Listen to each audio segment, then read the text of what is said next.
What is up, fight fans? Michael Hernandez here of MLH Media, and I'm here today with a very distinguished guest, somebody that has done a lot in her time in the MMA community. Very short time. She's only been training for a couple of years now. I mean, but still a lot to do, has built a whole program over there at Sacramento State. Without further ado, everyone, Aranjot Kaur over here in Sacramento. Thank you so much for your time today. How you doing? I'm great. How are you doing? Thank you for having me today. I, I'm awesome. It's I got the COVID diagnosis. That was a little bit of a bummer, but luckily Uh, we're doing okay. Just been isolating in the room. Very excited to get to speak with you today, though. You've been doing a whole lot in the Sacramento area. Although you are from India originally, can you give me a little bit of the background of being from your home country and training in MMA? Because I believe there's only one UFC fighter currently in mhm. the UFC from India originally. So, like, is Yes. the MMA influence heavy over there? Who are you influenced by? Can you just give us a little bit of that background? So MMA in India is still a rising sport and not many people know about it. So when I started, I also like knew nothing about it. It was just one of the day one of my friends were watching the Conor and Khabib fight. So he was like, "Hey, are you gonna watch that fight?" I was like, "What's that?" I was like, "Who are they?" What's You're MMA? like, Khabib But who? Like, who's yeah, who? that? Huh? I was like, what? Because I used to do basketball, so I was just so engrossed in basketball, morning, evening. I used to be training that, and MMA was something I didn't know at all. And in 2018, when it was their fight, that was the first time I got introduced to MMA. And then I had my finals and stuff. And I was like, after I got free from my finals at school, I was like, I want to try it. And same, I go to my parents, I show them the video, they're looking at my face like she's talking gibberish, like, what are you talking about? Because nobody knows there what's MMA. Yeah. And they were like, and I show mom one of the bloodiest fights. There's blood everywhere. And she's looking at my face like, are you still asleep? Are you okay? She's And thinking you're crazy at this point, right? She's probably like, what is going on with yeah, my daughter? Yeah. yeah. Like literally the first time she did not take me seriously. She was like, it's just one of the days. She just comes to me and she's talking, whatever. And and then I go to my dad and I'm like, Dad, I really want to do it. And he doesn't take it like I'm joking, even at the first time. He's like, Really? I was like, Yeah. He's like, find the gyms around. And so I go on, find the gyms. There was only one MMA gym that was around me. It was King's MMA. I tell my parents, and they go with me to the trial class. And they're sitting outside watching me taking a trial, doing the throws. They're teaching me all the subs, punches, and everything. And I get out of the class, and they're looking at me like my mom thought I was gonna say no, I don't want to do this. She was like, "Okay, done. Can we go back?" I was like, I'm doing this, mom. Dang, that's actually crazy. So you originally were Yeah. a basketball fan. Well, who was your favorite basketball player? Who were you kind of taking influence from on the court originally before the MMA days? Okay, so I was really a fan of Stephen Curry, but it was like when I originally started it, it was also out of the blue. My mom wanted me to do lawn tennis, but one day one of my friends were going for a basketball practice. I was 9 at that time. They were like, "Do you want to come with?" I was like, "Sure." That was the first day, and there was no going back. And I was like on the court half the time. 7 years I did basketball, and then 5 years ago, I started with martial arts. Yeah, this MMA journey, it's been very fruitful for you so far. I mean, you've gotten to compete at the IMMAF championships. You went 3-0 over there, I believe, winning, representing your home Hmm. country of India. Yeah. How Yeah. can you walk us through that? Because it seemed like there was articles being written about you. You were kind of the talk of the country for a little bit, and coming over to Sac Yeah. State. Just walk us through that all. Okay, so the 3-0 that I have, that's in my junior and senior amateur. Like in IMAF, there are categories youth, junior, and senior. So before IMAF, I played when I was 16, I made my amateur debut. So on 1st January, I did my debut for Mm. MMA, and I was 16. And like in most of the countries, you can't go full contact in MMA before 18. But I did it at 16, That's and crazy. and You can't that was even do my that here. debut. Yeah, and it was I did two amateurs in one day, and that made my record 2-0. And after that, in the same year later on, I was going to one of the championships, and there was Sharif sir. He's the president of MMA India, like affiliated with IMAF. So I was like, I'm going for a senior bout. He was like, but you are 16. How are you going for a senior bout? I was like, Yeah. I did it. I was like, I have done it, so I can do it. But he didn't let me compete in that. But he said me, I won't let you compete here, but I can give you a chance in the Youth World Championship. So that's how I got the Youth World Championship, and that was a complete chaos with me for me because since the day when I started MMA, I was in full contact, punches, ground and pound, and everything. And in youth, you can do punches to the face. Oh, So yeah. So I was it's like, what is happening? I yeah, have her face in front of me. I want to punch her, but I it's couldn't do that. it's almost like you're trained, yeah, like you were trained to do one thing and then you get taught like, yeah, that's actually kind of that's a wild thing is you're training for one and then you go into it and you're getting told like you can't do basically half of your move set. That kind of it messes with your mind a little bit, right? Exactly. And with that, I'll give you a huge backstory. For my world championship, 3 months I trained alone in my room at my home. It was because I came out of an injury, like a big injury. I was injured for like maybe 3 or 4 months. And after that, I was now going to my first academy. There was something like I was getting injured a lot there and stuff. So my parents didn't want me to go back to the academy, and there was no much time for me to go to a new academy and like train and go for the championship. So I did it on my own. I had one of my coaches who was in another state, so he used to guide me online.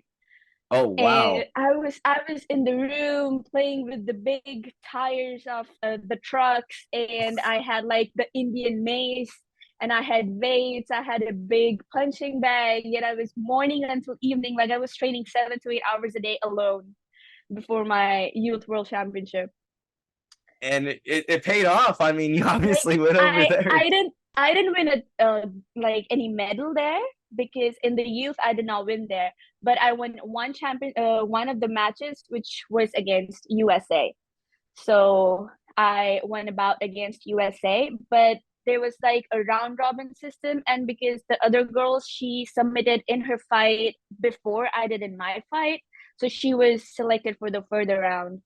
So there Yeah, was some stuff I've like always found that. those tournament systems a little wonky, you know, because it's like that doesn't Yeah, really test who is the best. If you get the submission the fastest, that doesn't really, or the knockout the fastest, or you know, it's like style points at certain points. But exactly. that's what I was saying. You know, you went out there, you got to win. You did what you could. You controlled what you could control, as this old saying goes, and you've done pretty well in your time. But now let's take it over to California, man. You've been doing some big things over here with Sacramento State. And let's talk about that President Luke Wood story because I find that so funny. Like you just went and you're like, you see, he got hired, and you check his Instagram, Yeah. see he's a boxer. Have you guys gotten some sparring rounds in? Well, give us a little bit more Yeah. of a background. Okay, so it was when after my national championship last year, I became the national champ before coming here to the United States. That was my third that went to 3-0. So after that, I was planning to come to the US, like the United States, and I was doing all my paperwork and stuff. And that's also a huge story, but I'll cut it short. I wanted to come to Sac State because I wanted to train with Coach Uriah at his gym, and that is why I chose Sac State because my goal was to train at Team Alpha Male. So I was looking for scholarships and stuff because as internationals, you have to pay a lot. Like our tuition is like 3 or 4 times the residence. So I was really bummed by that. I was constantly emailing the university, the international department, the athletics department, that is there any scholarship for me? But there was nothing because MMA is not a program here. In any university, there is no MMA program. So they were like, we can't help you. So, but I still kept on doing it. But a few days before coming to the United States, I was checking the Sac State Instagram and they posted about President Luke Wood. And then the next day, Coach Uriah posted about President Luke Wood that he was training in the gym and he posted his training video. So I was like, he looks familiar. That's how I connected the dots. I go to his profile. I see he's a boxer.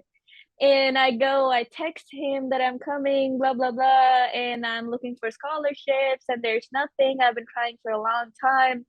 And now like the second semester, I came in the last semester. And now in the spring, he announced Combat U. So he started working on that after he listened to my story. He worked with Coach Uriah, and now they announced the program. So and now there are gonna be scholarships and everything for all MMA fighters who want to come here, and they can study while doing their sports. So it's like a really huge thing because no university has it, and Sac Yeah. State is the first one. No, and I was at the most recent Sacramento State A1 combat event, and I got to speak with President Luke Wood a little bit about Mm-hmm. that. And I just told him, I mean, I'm over here attending Cal Poly San Luis Obispo, and had I been a freshman, like kind of like yourself, been in your shoes, I definitely would have been like, hey, like send me over to Sac State. Let's do this MMA thing because this opportunity, it sounds absolutely awesome. And not only that, but you guys are providing, like how you said, providing scholarships, providing money to these athletes. And I like that you're using that word because I feel oftentimes MMA fighters, they don't get grouped in as athletes, but you guys are athletes. Like how you said, you were a former basketball player, like how oftentimes a lot of these fighters, they're former athletes themselves. Hector Fajardo as well. He was a former athlete, so Yeah, he's going to be a coach over there. How is he's that gonna to be a kind coach. Yeah. how is that Sorry. to kind of have some of your teammates be coaches over there and be influencing the program as well? Now it feels like I've been training there, so now the gym feels like my home. It's my second home, and now that home has come to my university. So it just feels like a whole community because Hector is the boss there. He's gonna be looking over the entire program, and Corey and Coach Cedric and everyone they're gonna be teaching. So I think it feels like home. Yeah. And Corey McKenna, she's actually one of I feel like you guys have a great group, a great stable of women over there at Team Alpha Male. I mean, you guys have Corey McKenna, like how you just mentioned. You have Tina Black. She's going to be fighting over there for the A1 combat title in this upcoming month. You also have Macy Barber. You got Yam Yaunin. She's going to be fighting at UFC 300. You guys have just all these ladies over there that are absolute workhorses and have been doing a lot in MMA for quite some time. How was it for you to get to go over there and get to train with them? I know you wanted to train with them originally, but now getting in the building and getting that work in. I never had female training partners in India. Like Wow. my all my training partners were males. All the females that trained, they were not looking to professionally pursue this career. So all my training partners until like for the last 5 years, they were males. And now coming here, and they're not just any female training partners, they are the female training partners. Like they have done so much in their careers. And being around them and like they push me to be better every day. And it feels like a dream come true. Like I'm on the right path. That's one of the key aspects that you need to be a good fighter, to have good training partners. All the training partners here at Team Alpha, everyone is so supportive and so positivity. The room is full of positivity. Like you go in the morning, even if you're having a bad day, your face will light up because everyone is like radiating their positivity. And these girls, they are like literally so good, and being around them every day, it's just making better as a person every day. And with Corey, I would tell you, it's again a unique story. Like Corey is one of the main reasons I'm here, because I had no point of contact with Team Alpha Male. Like it was hard for me to contact them, like Uriah or anybody. The only person I was able to contact was Corey McKenna. And Wow. over Instagram, I sent her a message. Like I was not even thinking that she would text back. And she texted me back, and she was like the mediator who used to give me the information that these are the training hours and everything. And she made me feel like, yeah, I'm not just going there. I know that there's someone I know now. And so she was my point of contact between the academy and here. So I used to shoot up a message, and she used to be like, I'll ask Uriah and get back to you. And that's how it went. And now I'm training with her, and she's so good, and it's amazing. Yeah, one of the only women in UFC history to ever get a Von Flute choke. Corey McKenna, definitely one of the OGs in my book. I think that she'll definitely have a very good year in 2024. Very excited to see her fight coming up in this upcoming month. But let's talk a little bit more about you yourself for MMA. Are we possibly going to get to see you on an A1 combat card? I know that it's been a little bit since you got to hop in the cage, but are we possibly going to get to see you get to go in there and put on those gloves for Uriah Faber's promotion? I want to do that, but I've never had to talk about that with Coach Uriah. But I hope so that he wants me to fight there soon. But I'm ready for it whenever he wants that for me. Yes. Has there been any? So you said there hasn't been any discussion or anything.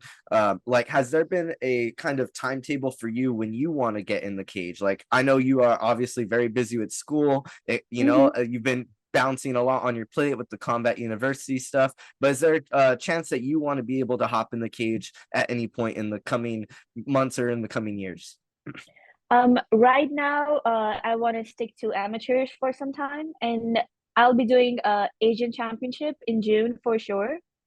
So it's again an IMF Asian Championship, but this time I can punch the faces. So I'm gonna be doing that for sure. But apart from that, I don't know if I'll take anything before that. I'm doing jiu-jitsu comps this month, and I might do the World Championship of IMF too, but that depends. But right now, the only thing that I have on schedule is the Asian Championship. And but we'll see how far we'll stick to amateurs, and I'll take some time to gain experience before turning pro. Was there anybody that you wanted to kind of give thanks to for obviously not only helping you to come over here to the United States? I know you shouted out Corey McKenna, but you have a obviously your family base that supported you in MMA. Anybody in particular that you wanted to give a shout out to helping you get to this point in your career? I could be nothing. Like I'm nothing without my parents. And like nothing, I'm telling you, I could have done nothing. Whatever I say in my life, I've told them I want to do this. They don't give me a second question that why do you want to do this? Don't do this. And even though if they don't like it, they want me to follow my passion. And they've always been there through all the thicks and thins. Like I've had many injuries, and they've never told me to like stop MMA. And I'll tell you, my dad is the reason why right now I am in the United States, because I wanted to come here like maybe in 2 years or after some time. And I was like, Dad, I don't want to go right now. Right now, I'll train in India, maybe in the upcoming time. And he was like, okay, tell me one thing. What's better for you? What's going to help you in the longer run? Here, the training here or there? I was like, there. He was like, then you're going. That's so sweet. That's honestly like that's heartwarming to hear, like that fatherly affection that he wants the best for you at the end of the day. And he was able to not only help to get you over here, but to help you thrive over here. I mean, look at you. You're over there training with some of the top athletes in the nation over at Team Alpha Male. Exactly. You've helped to create a now nationwide program for Combat U. You're doing some big things over there at Sacramento State. What are some possible things that you want to be able to do with that degree once you're all finished up over there with your time at Sacramento State? Like the degree that I'm doing here, I'm doing business studies right now here with that degree. Yeah, with your business studies degree. I heard in your Oh, press conference you were a business yes. major and you were in your first year. So, what are some possibilities of maybe, at the end of your college career, what are you possibly looking to do with that degree and looking to get into if MMA and everything is prosperous as well? I'm gonna be a businesswoman. That's what I'm gonna be. Like UFC, that's my passion. I'm gonna do that. I want to be a UFC champion. I'm working for it. But along with that, business. Because that's what I've always wanted to do as a kid. Looking my mom, she's a businesswoman. My dad, he's a businessman. So they've been my role models, and my mindset has always been around that. That's what I'm gonna do. It runs in the core in the veins, it just runs in your guys' veins over there. And Yes, it's now moving exactly. over there to Sacramento State. Was there any last words or anything else that you wanted to say today on the show? I know that obviously you've had a lot of people to thank in your career, a lot of people to kind of show appreciation to, but was there anything that you wanted to just any last words? Um, I think whatever you put your mind into, the universe starts to put everything into place. Like whatever I've dreamt of, all the goals that I've had, I put that into the universe. I did the hard work, all rest of the pieces, like the resources, the people, the right people, it all just falls into place. So I think that's the mantra for life, that just pursue your goals and let universe do the rest. You heard it here first, folks. Aranjot Kaur, man, she is absolutely killing it over there at Sacramento State. Really excited to see what they are going to do over there with the Combat University program. Michael Hernandez of MLH Media, and we are going to be signing out over here. Make sure that you guys are tuning in for A1 Combat and for Miss Aranjot Kaur's career. She's going to be killing it over there at IMMA championships in June. Make sure you guys follow her. I will be throwing all her links down below. Michael Hernandez, we're going to be signing out.